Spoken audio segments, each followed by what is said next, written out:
Samedi 23 juillet 2022, nous sommes au Stade Bollaert, il est 18h30. Le Racing Club de Lens affronte l'Inter Milan en match amical dans le but de parfaire sa préparation physique avant la reprise du championnat. Les 100 et or restent sur 4 matchs de préparation réussis contre des équipes de Ligue 1 et Ligue 2 avec 3 victoires et un match nul. Les hommes d'Inzaghi arrivent à Bollaert avec une très belle équipe taillée pour la Ligue des Champions. Ce match s'annonce compliqué pour les Lensois. Mais dans un stade Bollaert gonflé à bloc avec plus de 33 000 spectateurs, les Lensois jouent le match avec beaucoup d'intention. À l'approche du coup de sifflet final, au moment où les deux équipes pensent se quitter sur un score de parité, la recrue lensoise, originaire de la cité ardente, j'ai nommé Luis Openda, inscrit le but de la victoire et fait exploser Bollaert. Le Racing remporte le match sur le score de 1-0 face aux futurs finalistes de la Ligue des Champions. Les hommes de Francaise réaliseront une semaine plus tard une dernière solide prestation avec un match nul contre les Hammers de West Ham à une semaine de leur premier match de Ligue 1. Les Lensois ne savent pas encore qu'ils vont vivre une saison inoubliable qui restera dans l'histoire du club, une saison en or.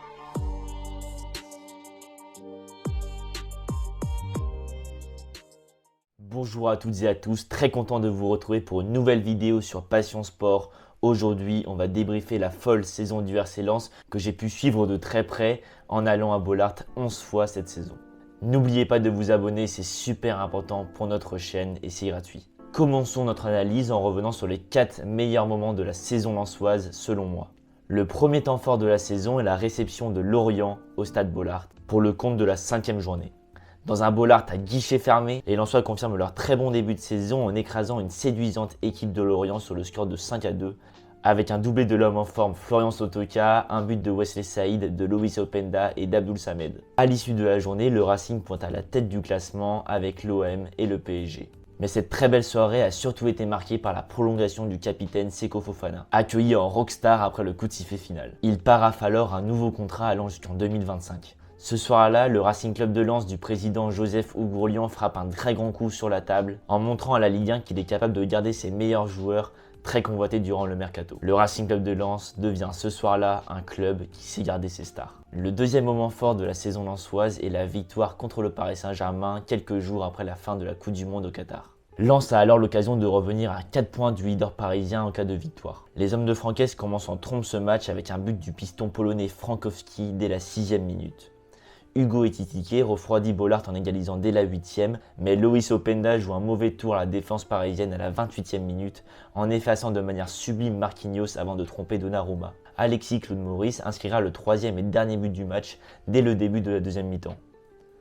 Le Racing Club de Lens s'impose donc 3-1 face à un PSG orphelin de Messi et de Neymar. J'ai quand même décidé de mettre ce match dans les 4 meilleurs moments de la saison lensoise parce que pour moi, remporter un match contre le Paris Saint-Germain reste une performance XXL malgré les circonstances que l'on connaissait lors du match. Le troisième moment déterminant de cette saison est la réception de Marseille à la 34e journée de la Ligue 1. C'est clairement le tournant de la saison, l'équipe qui remporte le match sera deuxième du championnat à l'issue de la journée et pourra donc être quasiment certaine de disputer la Ligue des Champions directement. Avant le match, Lens pointe à un petit point de l'OM. Alexis Sanchez croit ouvrir le score à la 8e minute mais voit son but refusé par la VAR suite à une faute sur Kevin Danso. Après avoir touché le poteau à la 22e minute, Seko Fofana décoche une frappe dont lui seul a le secret et inscrit le premier but de la partie à la 42e minute. Luis Openda inscrit ensuite son 19e but de la saison et permet aux Lensois de réaliser le break. Payet réduira le score mais il est trop tard. Lens remporte ce choc et prend la 2e place du championnat, position qu'il ne quittera plus jusqu'à la fin de la saison.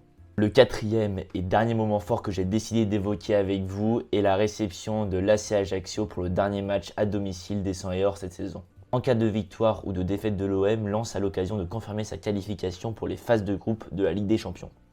Face à une faible équipe d'Ajaccio, les Lensois se sont facilement imposés sur le score de 3-0 avec des buts de Machado, Thomasson et Openda. Une magnifique fête a eu lieu après le match avec la traditionnelle remise des lampes de mineurs à l'ensemble de l'effectif et du staff du Racing Club de Lens. Des feux d'artifice ont ensuite été lancés avec en fond sonore l'hymne de la Ligue des Champions. Un spectacle qui conclut de la meilleure des manières la saison folle du Racing. Alors oui, j'aurais pu évoquer d'autres matchs mais il fallait faire des choix.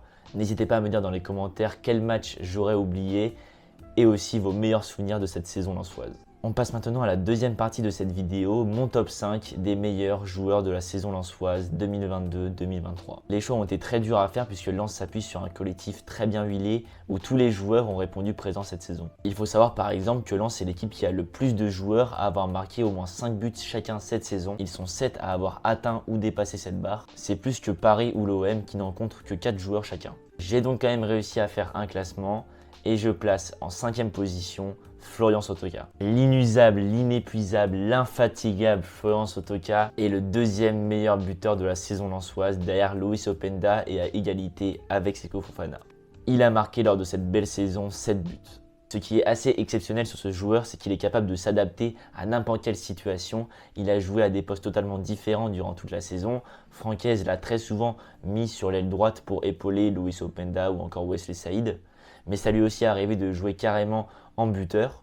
Et même à certains moments de la saison, Francaise l'a positionné en piston droit et on a vu qu'il s'était adapté de la meilleure des manières et qu'il apportait vraiment beaucoup. En témoignent ses 9 passes décisives. Son comportement sur et en dehors du terrain est également incroyable, c'est aussi pour ça que j'ai décidé de le mettre dans mon classement. En 4e position, on retrouve Kevin Danso et plus généralement toute la défense lensoise. Il faut rappeler que Lens a terminé la saison avec la meilleure défense de Ligue 1 avec seulement 29 buts encaissés. Par son très bon physique et son intelligence de jeu, Kevin Danso s'est imposé comme l'un des meilleurs défenseurs de Ligue 1, voire un des meilleurs défenseurs européens selon Francaise. Il a parfaitement été épaulé toute la saison par la perceuse Jonathan Grady et aussi par le défenseur gauche argentin que tout le monde adore, Facundo Medina. À 3, ils ont su créer une défense plus que solide. En 3e position, je mettrais Loïs Openda. Auteur de 21 buts, il a battu lors de la dernière journée le record du plus grand nombre de buts marqués par un joueur lensois en une saison, jusqu'alors détenu par Roger Boli. Il faut quand même rappeler que le natif de Liège avait connu un important trou d'air après la Coupe du Monde, et c'est lors du déplacement à Clermont, lors de la 27e journée et après 2 mois sans marquer, que la saison du Belge bascule. Il inscrit là-bas le triplé le plus rapide de l'histoire de la Ligue 1 en seulement 4 minutes et 30 secondes.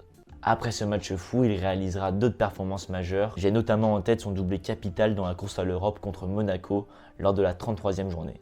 En 2e position de mon classement, je mets Brice Samba. On dit souvent qu'il ne peut pas y avoir de grandes équipes sans grand gardien. Lens en est l'illustration parfaite avec son gardien Brice Samba. Je parlais de la défense lensoise tout à l'heure, et c'est aussi grâce à lui que Lens a été aussi solide défensivement cette saison. On le sentait tout le temps serein, jamais dépassé par les événements. L'immense qualité de son jeu au pied permettait aux Lensois de se créer rapidement des occasions. Il est aussi l'auteur d'arrêts autant incroyables que capitaux. Si je devais en garder qu'un seul, ce serait son arrêt contre le Paris Saint-Germain où il arrive à sortir la tête de Sarabia de manière totalement folle. Sa première convocation en équipe de France cette saison témoigne de cette saison totalement folle pour le portier lensois. En première position de mon classement, je place Seko Fofana. Alors oui, il a été moins en réussite que la saison dernière. Il a notamment touché 6 poteaux, ce qui est assez énorme. Mais on a toujours l'impression qu'il est là, qu'il est présent dans les moments les plus importants de la saison. Ce match face à Marseille en témoigne avec ce but que lui seul a le secret, mais il est tout le temps présent aussi lorsque le RC Lens a besoin de lui, lorsque le RC Lens va mal, et c'était notamment le cas face à Reims lorsque Kevin Danso se fait expulser tôt dans le match. C'est lui qui va offrir le deuxième but, le but de la victoire pour Lens, après un super beau dribble et une frappe très bien placée. Il a, comme toute l'équipe du Racing, cette rage de vaincre, cet amour du maillot, c'est un joueur plus que combatif. Il incarne parfaitement toutes les valeurs du Racing Club de Lens et c'est aussi pour ça que je le mets en tête de mon classement. On en a terminé avec ce beau débrief de la saison lensoise. Une saison historique pour le club conclue à la 2e place du championnat avec 84 points. Si la vidéo vous a plu, n'hésitez pas à vous abonner, c'est super important pour nous et ça nous récompense de tous nos efforts. Je vous dis à très bientôt sur la chaîne. C'était Charles pour Passion Sport.